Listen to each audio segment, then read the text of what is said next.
সকাল থেকে রাত পর্যন্ত মহিলাদের কাজকর্মের শেষ থাকে না। সমস্ত কাজ করতে হয় আমাদের একার হাতে, গুছিয়ে বুদ্ধি দিয়ে কাজ না করলে দিনের শেষে নিজেদের জন্য কোনো সময় আমরা রাখতে পারবো না। আর আজকে বেশ কিছু টিপস তোমাদের সাথে শেয়ার করবো, যেই টিপস গুলো ফলো করে সারাদিনের কাজগুলোকে করে নিতে পারলেই আমাদের বেশ খানিকটা সুবিধা হবে। আর এই সমস্ত টিপস ফলো করে কাজ করলে মাসিক খরচা থেকে শুরু করে আমাদের পরিশ্রম অনেকটাই কিন্তু বাঁচিয়ে ফেলতে পারবো। চলো তাহলে বেশি কথা না বাড়িয়ে আজকের ভিডিওটা শুরু করা যাক। জবা ফুল আমরা প্রত্যেকেই কিন্তু পুজোর কাজে ব্যবহার করে থাকি, কিন্তু ফুল পুজোর কাজে ব্যবহার করা ছাড়াও যে আরো কত রকমের কাজে ব্যবহার করা যায় সেটা কি আমরা জানি? না বন্ধুরা, আজকের এই ভিডিওটা দেখলেই কিন্তু বুঝতে পারবে এই জবা ফুলের আর গুরুত্ব। তো তার জন্য কি করেছি, পিছনের সবুজ ডাঁটটাকে ছিঁড়ে নিলাম আর মধ্যেখানের যে পরাগটা সেটাও কিন্তু বাদ দিয়ে দিলাম। এরপর ফুলটাকে জল দিয়ে পরিষ্কার করে ধুয়ে নিয়ে একটা শক্ত কিছুর সাহায্যে এভাবে একটুখানি থেতো করে নেবো। তোমাদের কাছে যদি ছোট হামানদিস্তা থাকে বা থেতো করার যেগুলো হয় সেগুলো থাকে, তাই দিয়েও করতে পারো। মোট কথা ভারী একটু কিছু দিয়ে আঘাত করলেই কিন্তু একটুখানি চাপলেই এরকম একটু রসটা বেরিয়ে যাবে। তবে খুব বেশি মিহি করে পেস্ট করার বা বেটে নেওয়ার কিন্তু কোনো রকম দরকার নেই। তো দেখো এখানে কিন্তু থেতো করা হয়ে গেছে। আর যেহেতু ভীষণ পিচ্ছিল একটা ফুল, তাই কিন্তু একটু অসুবিধা হতেই পারে। আর এর মধ্যে দিয়ে দেবো প্রায় হাফ চামচ পরিমাণ নারকেল তেল। ঘরে থাকা যে কোনো ধরনের নারকেল তেল ব্যবহার করবে। এবার দুটোকে একসাথে মিশিয়ে দিয়ে কিন্তু দারুণ একটা ওষুধ বলতে পারো তৈরি হলো, যেটা কিনা অনেক টাকা তোমাদেরকে বাঁচিয়ে দেবে। অনেক সময় হয় কোথাও কেটে গেল বা ছুলে গেল, সেখানে কিন্তু প্রচন্ড পরিমাণে ব্যথা হয়। আমরা বাজার চলতেই বা ডাক্তারের পরামর্শ নিয়ে নানান রকম অয়েন্টমেন্ট বা ওষুধপত্র ব্যবহার করে থাকি, কিন্তু সেগুলো করার কিছু দরকার নেই। যদি এই মিশ্রণটা আমরা ক্ষতস্থানে লাগিয়ে দিতে পারি, তাহলে যেরকম খুব তাড়াতাড়ি আমাদের ক্ষতটা টেনে যাবে, সাথে যে ব্যথাটা ছিল সেটাও কিন্তু অনেকটা কমে যাবে। এছাড়াও শুধুমাত্র যে ক্ষতস্থানেই দেবো তা কিন্তু নয়, এছাড়াও আমাদের প্রত্যেকদিন মুখের কিন্তু একটা কালো ট্যান পড়ে যায়। বিশেষ করে শীতকালে দেখবে রোদের আলোটা এত পরিমাণে কড়া থাকে, যেই কারণে কিন্তু আমাদের চোখের নিচে বা মুখের মধ্যে কিন্তু ভীষণ পরিমাণে একটা কালচে ভাব চলে আসে। আর শীতকালে যেহেতু প্রচুর পরিমাণে ক্রিম বা লোশন এগুলো মাখা হয়ে থাকে, তাই আরো বেশি কিন্তু দেখা যায় যে মুখটা কালো হয়ে থাকে। তো প্রত্যেকদিন না পারলেও সপ্তাহে অন্তত 2 থেকে 3 দিন এই মিশ্রণটা মুখের মধ্যে হালকা করে লাগিয়ে 2 থেকে 5 মিনিট রেখে দিয়ে পরিষ্কার করে জল দিয়ে ধুয়ে নিলেই কিন্তু দেখা যাবে যে খুব সহজেই কিন্তু মুখের যাবতীয় যে কালো প্যাচ বা একটা ট্যান পড়ে যায় সেটা কিন্তু সহজেই চলে যাবে। শুনতে অবাক লাগলেও ত্বক ও চুলের পরিচর্যায় দারুণভাবে কাজে আসে জবা ফুল। এই ফুলের anti microbial, anti oxidant, anti inflammatory উপাদান ত্বককে বিভিন্ন রকম প্রদাহের হাত থেকে সুরক্ষা দেয়। এছাড়াও এর মধ্যে রয়েছে ভিটামিন সি, ফলে ত্বকের জেল্লা আসে। এছাড়াও মুখে নানান রকম দাগ ছোপ কিন্তু মিলিয়ে যায়। প্রতিদিন না পারলেও সপ্তাহে অন্তত 2 থেকে 3 দিন যদি ব্যবহার করা যায়, তাহলে কিন্তু অনেকটাই কাজ দেবে। টিপসটা ভালো লাগলে প্রত্যেকের সাথে শেয়ার করে দিও। দেখে নাও পরের টিপস। আমাদের প্রত্যেকের কিন্তু ঘর সংসারে নানান রকম কাজ থেকে শুরু করে প্রত্যেকটা মহিলার নানান রকম কাজের সাহায্য দেয় এই সেফটি পিন। আর এই সেফটি পিন এতটাই ছোট একটা জিনিস, এদিক ওদিক রাখলে তো হারিয়ে যায়। দাম বেশি না, বারবার কেনা সম্ভব, কিন্তু তা হলেও একবারে যদি অনেকগুলো সেফটি পিনের পাতা আমরা কিনে রাখি, দেখবে এদিক ওদিক রাখলে না হারিয়ে যায়। তাই দরকারের সময় বা কাজের সময় কিন্তু আর খুঁজে পাওয়া যায় না, যেহেতু এতটাই ছোট ছোট। তাই সেফটি পিনকে সুন্দর মতো যত্নে রাখার জন্য রইলো এই ছোট্ট টিপস। যদি আমাদের ঘরে কোনো রকম ছোট হয়ে যাওয়া বা নষ্ট হয়ে যাওয়া পুরনো ছুরি থাকে, তাহলে কিন্তু এই ছুরিটাকেও ফেলে দেবে না। এই ছুরির মধ্যে সম্পূর্ণ সেফটি পিন গুলোকে এইরকম ভাবে গেঁথে নাও। তো একটা একটা করে সমস্ত সেফটি পিনকে যদি এইরকম ভাবে তোমরা গেঁথে চুরির মধ্যে রেখে দিতে পারো, তাহলে দেখবে কাজের সময় এক জায়গাতে যেরকম সমস্ত সেফটি পিন গুলো পাওয়া যাচ্ছে, হারিয়েও যাবে না। আর দামে কম হলেও বা কেনা বারবার সম্ভব হলেও কিন্তু কোনো জিনিসই আমাদের হারিয়ে যাওয়াটা কিন্তু একেবারেই ভালো না। তাই যত্ন করে রাখার জন্য কিন্তু অবশ্যই তোমরা এই টিপসটা ফলো করতেই পারো। দেখো বন্ধুরা, সমস্ত সেফটি পিন গুলোকে কিন্তু একসাথে ছুরির মধ্যে রেখে দিয়েছি। এবার কোনো একটা হুকের মধ্যে যদি এই ছুরিটাকে টানিয়ে রাখো, দরকারের সময় খুব সহজেই কিন্তু সেফটি পিন গুলো খুঁজে পাওয়া যাবে। আশা করছি ছোট্ট টিপস গুলো অনেকটাই কাজে দেবে। চলে গেলাম পরের টিপসে। ঘরে যদি ছোট বাচ্চা থাকে, এরকম কিন্তু বদমাইশি বা দুষ্টুমি তারা সবসময়ের জন্য করতে থাকে যে ফ্লোরের মধ্যে বা হয়তো দেয়ালের মধ্যে তারা কোনো রকম না কোনো রকম রং পেন্সিল বা হয়তো নেল পালিশ যাই হাতের সামনে পাক না কেন, নানান রকম ভাবে আঁকিবুকি দাগাদাগি করতে থাকে। আর যেটা কিনা কোনো রকম রিমুভার ছাড়া বা কোনো স্প্রে ছাড়া বা ক্লিনার ছাড়া আমরা কিন্তু পরিষ্কার করতে পারি না। যেরকম ধরো এইরকম ভাবে যদি কোনো টাইলসে বা দেয়ালে বা ফ্লোরের মধ্যে কোনো বাচ্চা যদি নেল পালিশ পলিশের দাগই দিয়ে দেয়, রিমুভার ছাড়া তো আর তোলা সম্ভব হয় না। কিন্তু যদি ঘরে রিমুভার না থাকে বা হয়তো রিমুভার রয়েছে, স্প্রিডটা ধরো উবে গেছে, সেক্ষেত্রে কি দিয়ে খুব সহজে আমরা তুলে ফেলতে পারবো। যদি ঘরে যে কোনো ধরনের পারফিউম থেকে থাকে তাহলে সেটা দিয়েই খুব সহজে তুলে নেওয়া যায়। পারফিউম বা বডি স্প্রে বা ধরো সেন্ট যেটাই থাকুক, একটুখানি এর ওপর স্প্রে করে ২-৩ সেকেন্ডের মতো এভাবে কন্টিনিউ এভাবে স্টে করে রাখবে। তারপর একটা সুতির কাপড় বা যেকোনো একটা তুলো দিয়ে হালকা হাতে যদি এভাবে রাব করে নাও, সেক্ষেত্রে দেখবে সমস্ত নেল পালিশ বা রং পেন্সিলের দাগ সমস্তটাই উঠে যাবে। যার জন্য আলাদা করে খুব বেশি ঘষাঘষি করে তোলার তো একেবারে প্রয়োজন থাকবেই না। বাচ্চারা তো দুষ্টুমি করতে থাকবে। আর আমরা বড়রাও যদি একটু বুদ্ধি খাটিয়ে সেগুলোকে রিমুভ করে ফেলি, সেক্ষেত্রে কাজের কিন্তু অনেকটাই সুবিধা হবে। তো চলো দেখে নাও পরের টিপস।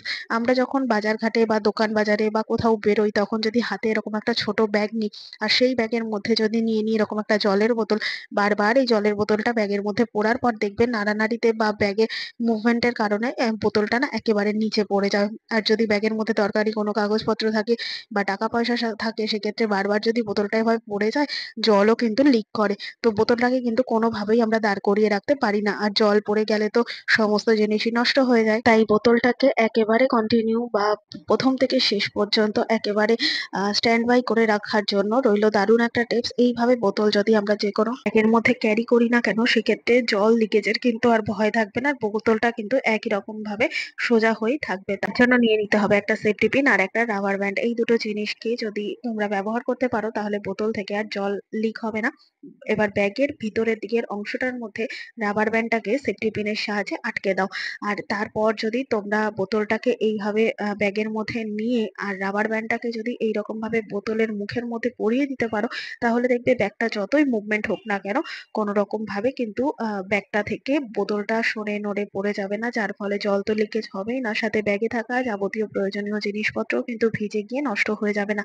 দেখো, কেউ কিন্তু ওপর থেকে দেখে বুঝতেও পারছে না, কত সহজেই কিন্তু একটু বুদ্ধি খাটিয়ে সংসারের কাজগুলো করলে আমাদের বেশ অনেকটাই সুবিধা হবে। টিপস গুলো ভালো লেগে থাকলে অবশ্যই প্রত্যেক মহিলার সাথে শেয়ার করতে ভুলবে না, যাতে প্রত্যেকের কোনো না কোনো উপকার আসে। চলে গেলাম পরের টিপসে। তো বন্ধুরা, চিংড়ি মাছ এখানে নিয়ে নিয়েছি। আর চিংড়ি মাছ ছাড়ানোটা যতটা সোজা, কিন্তু চিংড়ি মাছ ছাড়াতে গেলে লাগে অনেক বেশি সময়, পরিশ্রম আর ধৈর্য। তাই চিংড়ি মাছ ছাড়ানোর সহজ একটা পদ্ধতি তোমাদের সাথে শেয়ার করব, যাতে খুব সহজে সেফটি পিনের মাধ্যমে আমাদের কেজি কেজি চিংড়ি মাছ অনায়াসে কয়েক মিনিটের মধ্যেই ছাড়ানো হয়ে যায়।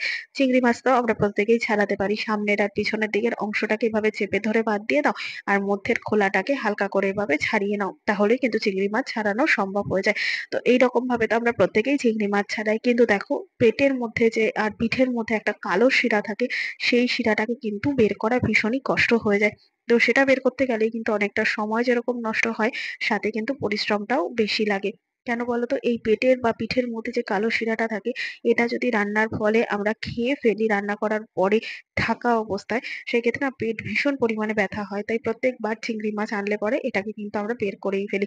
আর হাত দিয়ে যদি ছাড়াতে যাই, সেক্ষেত্রে মাছটা ভেঙে যেতে পারে। তাই নিয়ে নিতে হবে একটা সেফটি পিন। সেফটি পিনটাকে এইরকম ভাবে পিঠের কাছে একটুখানি ছিদ্র করে নিয়ে হালকা করে যদি তোমরা সেফটি পিনের সাহায্যে টান দাও, তাহলে দেখবে খুব সহজেই কিন্তু পিঠের মধ্যে যে কালো শিরাটা থাকে সেটা কিন্তু বের করা সম্ভব হবে।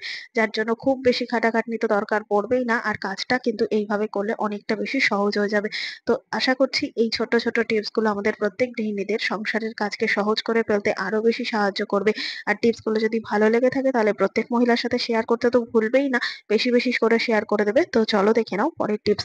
নিয়ে নিয়েছি নারকেল। নারকেল কম বেশি আমরা প্রত্যেক রান্নাতেই দিয়ে থাকি, কিন্তু খেয়াল করে দেখবে পুরো যে ডাব বা পুরো যে নারকেল, যেটা খোসা সমেত হয়, সেটা থেকে ছাড়ানোর পরে যখন আমরা এরকম মালা বের করে নিই, কেটে নিই, তখন খেয়াল করে দেখবে বন্ধুরা, এই ডাবের মধ্যে না ভীষণ পরিমাণে এই রোঁয়া বা চুল মতো থাকে, যেটা কিনা নারকেল কোড়াতে গেলে ভীষণ পরিমাণে নারকেল কোড়ার সাথে এই রোঁয়া বা চুলগুলো মিশে যায়। কেন বলতো? এই হাতটা নারকেলের মালার উপর রেখে তারপর তো কোড়াতে হয়, সেক্ষেত্রে হাতের মুভমেন্ট বারবার হলে না দেখা যায় যে এই চুলগুলো বা এই ডোয়াগুলো বা সুতোগুলো না নারকেল কোড়ানোর সাথে বারবার মিশে যাচ্ছে। সেটা আলাদা করা তো সম্ভব হয় না, সাথে না কিচকিচ করে, খেতে ভালো লাগে না। তো যখনই আমরা নারকেল ছাড়িয়ে হাফ করে নেব মালাটা, তখনই কিন্তু আমরা এরকমভাবে নারকেল কোড়ানোর আগে একটুখানি জলের মধ্যে এই পিছনের মালাটাকে একটুখানি ভিজিয়ে রাখবো। তাতে কি হবে, অনেক বেশি নরম হয়ে যাবে। এগুলো ছাড়াতেও অনেকটা বেশি সুবিধা হবে। তো বেশ খানিকটা সময় ভিজিয়ে রাখার পর ফিরে আসলাম। এবার একটা চামচের সাহায্যে হালকা হাতে এইরকম ভাবে কিন্তু নারকেলের মালার পিছন দিকের অংশটার মধ্যে যে রোঁয়াগুলো ছিল সেগুলোকে একটুখানি চেঁচে নেব। এইভাবে চেঁচে নিলে নারকেল কোড়ানোর সময় বা নারকেল মিহি করে কাটার সময় দেখা যায় যে এই চুলগুলো বা এই সুতোগুলো বারবার উঠে যাচ্ছে, সেটা কিন্তু হবে না। তোমরা এই কাজটা চামচের বদলে ছুরি দিয়ে করতে পারো, কিন্তু ছুরি দিয়ে করলে ভীষণ সাবধানে করতে হয়, হাত কেটে যাওয়ার একটা ব্যাপার থাকে। তাই চামচ দিয়ে যদি এই মাথার পিছনের দিকের অংশটাকে একদম ঘষে মসৃণ করে নিতে পারো, সেক্ষেত্রে দেখবে কাজ কিন্তু অনেকটাই কম হচ্ছে। কেননা এগুলো যদি নারকেলের মধ্যে মিশে যায়, এগুলো আবার আলাদা করে ছাড়াতে লাগে। তাই এই কাজটা যদি আগেই করে নেওয়া যায়, কাজটা কোথাও গিয়ে কিন্তু অনেকটাই সুবিধা হচ্ছে। দেখো হালকা হাতে ভাবে ঘষে নিলেন আর সমস্ত এগুলো কিন্তু কালো কালো এই রোঁয়াগুলো উঠে যাচ্ছে, সাথে নারকেলটা কিন্তু পরিষ্কার হয়ে যাচ্ছে। এভাবে যদি নারকেলটা কুড়িয়ে নেওয়া যায়, তাতে কিন্তু আর নোংরা হবে না। আশা করবো এই টিপসটাও কাজে দেবে। দেখে নাও পরের টিপস। রান্না করতে গিয়ে কখনো কি এরকম হয়েছে ভীষণ পরিমাণে গ্যাসের গন্ধ বেরোচ্ছে মনে হচ্ছে, কিন্তু কোথা দিয়ে বেরোচ্ছে সেটা বুঝতে পারছি না। বিশেষ করে যদি রান্নাঘরে গ্যাসের গন্ধ বেরিয়ে যায় অনেকটা, তাহলে না আমাদের প্রথম সন্দেহ কোনটা হয় বলো তো? হয় এই যে ডান দিকে যে পাইপটা থাকে গ্যাসের সাথে, যে সিলিন্ডারের সাথে কানেক্ট করার, এই পাইপটার মধ্যে একটু সন্দেহ হয়, আর হয় সিলিন্ডারের মধ্যে। তো এই দুটো জিনিসকে কিভাবে আমরা শিওর হতে পারবো যে এই দুটো থেকেই কোনো রকম ভাবে গ্যাস বেরোচ্ছে কিনা, বা আদৌ কতটা গ্যাস বেরিয়ে গেছে? তার জন্য এখানে নিয়ে নিয়েছি আদা। আদা দিয়ে কিন্তু খুব সহজে এটা বুঝে নেওয়া যাবে।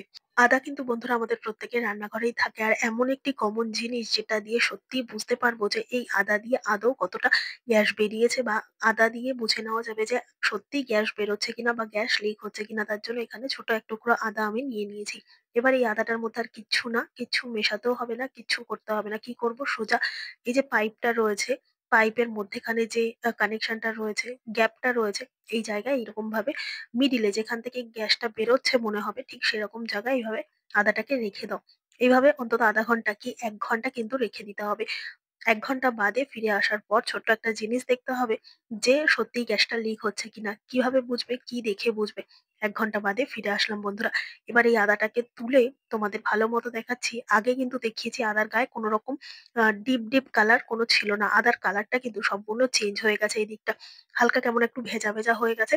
আর আদা এভাবে রাখলেই কিন্তু বোঝা যাবে কোনো রকম গ্যাস বেরোচ্ছে কিনা। কেননা যদি গ্যাস বেরিয়ে থাকে তাহলে আদার কালারটা সাথে চেঞ্জ হয়ে যাবে।